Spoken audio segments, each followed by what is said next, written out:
ఎవరు మాట్లాడినా కూడా తెలివుండి మాట్లాడుతున్నారా లేదా తెలియదు నాకు. 24 మంది ఎమ్మెల్యేలు వచ్చేస్తారంటున్నారు. ఇక్కడ ప్రజలు తిరగబడే రోజులు వచ్చినాయి. అటువంటి పరిస్థితి లేదు. అయినా మిమ్మల్ని నమ్మే పరిస్థితి లేదు. వచ్చిన వాళ్ళందరూ ఇలా గుండె మీద చేసుకొని ఆత్మ పరిశీలన చేసుకొని ఒక్కరు కూడా సాటిస్ఫైలో లేరు. ఎవరికి సెల్ఫ్ రెస్పెక్ట్ లేకుండా గేట్ లోపలికి రానియలే. కలర్ పూసి వదిలిపెట్టిండ్రు. కాంగ్రెస్ పార్టీ ఆ విధంగా ఉండదు. కాంగ్రెస్ పార్టీలో ఒక రెస్పెక్ట్ ఉంటుంది, సెల్ఫ్ రెస్పెక్ట్. కాంగ్రెస్ పార్టీ అంటేనే జీవో జీనేదో ఆ విధంగా ముందుకు పోతుంది. సెక్యులర్ పార్టీ, అన్ని మతాలను గౌరవించే పార్టీ కాంగ్రెస్ పార్టీ. ప్రజలు ఇవన్నీ కూడా వాచ్ చేస్తా ఉన్నారు. తప్పకుండా ఈ పార్లమెంట్ లో 15 సీట్లు గెలవడం ఖాయమని చెప్పి కూడా ఈ సందర్భంగా తెలియజేస్తూ ఊహించని విధంగా డెవలప్మెంట్ చేస్తాం. ఇది గౌరవ ముఖ్యమంత్రి గారి పార్లమెంట్ కాబట్టి గౌరవ ముఖ్యమంత్రి గారు అందరు ఏడు కాంటెస్టెడ్ క్యాండిడేట్లకు పిలిచి చెప్పడం జరిగింది. మీరు ఎంపీని గెలిపించుకొని రండి, మీకు అభివృద్ధికి డోకా ఉండదు, మీరు ఊహించని విధంగా నేను అభివృద్ధి చేస్తానని చెప్పి ప్రామిస్ చేశారు. అదేవిధంగా ప్రజలందరూ కూడా సహకరించాలని చెప్పి విజ్ఞప్తి చేస్తా ఉన్నాను. మరి నిన్న హరీష్ రావు గారు కామెంట్ చేస్తా ఉన్నారు. అంటే ఇంకా ప్రభుత్వంలో ఉన్నామనే విధంగానే ప్రవర్తిస్తా ఉన్నారు. అహంకారం ఎక్కడ కూడా తగ్గలేదు. జాగ్రత్తగా మాట్లాడాలి. ఎందుకంటే ఎన్నికల తర్వాత, పార్లమెంట్ ఎన్నికల తర్వాత మీ కుటుంబంలో ఎవరు కూడా నిద్రపోయే పరిస్థితి ఉండదు. మీరు చేసిన కుంభకోణాలన్నీ తీయడం ఖాయం. ఏవైతే అసైన్మెంట్ భూములకు పాస్బుక్లు ఇప్పించిండ్రో బెనామీ పేర్ల మీద, మరి అదే విధంగా వక్ఫ్ బోర్డు భూములకు ఎన్ఓసీలు ఇప్పించిండ్రో, మరి మల్లన్న సాగర్ లో ఎన్నో కుంభకోణాలు ఉన్నాయి.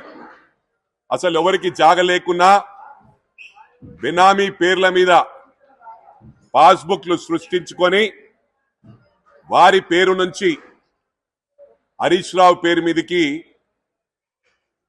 రిజిస్ట్రేషన్ చేసుకోబడ్డది. ఇవన్నీ కూడా ఎన్నికల తర్వాత మీ చిట్టా ఇప్పుతాము. జాగ్రత్తగా మాట్లాడండి. ఎవరెవరు కుంభకోణాలు ఉన్నారో వదిలిపెట్టే ప్రసక్తి లేదు. ఇంకా ప్రభుత్వంలోనే ఉన్నట్టు ఊహించుకుంటున్నారు. 10 సంవత్సరాలు డబుల్ బెడ్రూమ్లు ఇస్తామన్నారు. డబుల్ బెడ్రూమ్లు ఇచ్చిన పాపాన పోలేదు, కానీ వసూళ్లకు పాల్పడ్డారు. ఎవరైతే మీడియేట్ చేసి డబ్బులు వసూలు చేసిండ్రో వాళ్ళందరినీ కూడా హెచ్చరిస్తా ఉన్నాం.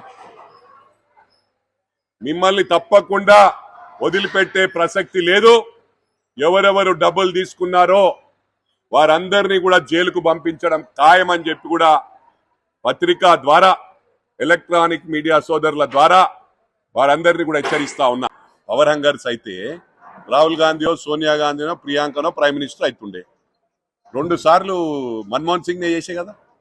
34 ఏళ్ళు ఇప్పటికి ఏంటంటే ఇవాళ ఎకానమీ ఫ్లైట్ లో తిరుగుతాడు రాహుల్ గాంధీ. మనోళ్ళు స్పెషల్ ఫ్లైట్, కొత్త ఫ్లైట్ కొనేసే 10 ఏళ్లలో.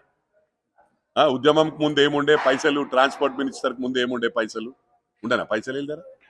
నేను చెప్పింది ఉట్టికి కాదు, రబ్బర్ చెప్పులు అనేది ఉట్టికి కాదు. మనోడు జైరాబాద్ లా పాలిటెక్నిక్ చేసిండు. అక్కడికి వెళ్ళి మాసప్ ట్యాంక్ ట్రాన్స్ఫర్ చేసుకున్నాడు. అప్పుడు ట్రంక్ డబ్బా రబ్బర్ చెప్పులే. తర్వాత వెల్ మార్షల్కి వచ్చింది, ఆడ ట్రంక్ డబ్బా రబ్బర్ చెప్పులు. ఉట్టికి నేను ఎందుకంటే నాకేం శ్లోక అంటే రబ్బర్ చెప్పులు వేసుకుంటోళ్ళు, ట్రంక్ డబ్బా వేసుకుంటోళ్ళు తక్కువ అని కాదు. అప్పుడు అట్లుండే, ఇప్పుడు ఎట్లా వచ్చినాయని అంతే అక్కడ క్వశ్చన్. దానికి ఏం చిన్నతనం కాదు. డిగ్నిటీ ఆఫ్ లేబర్ ఏ పని. నేను కేటీఆర్ కూడా ఎందుకన్నా డిష్ వాషింగ్ చేసిన అమెరికాలని.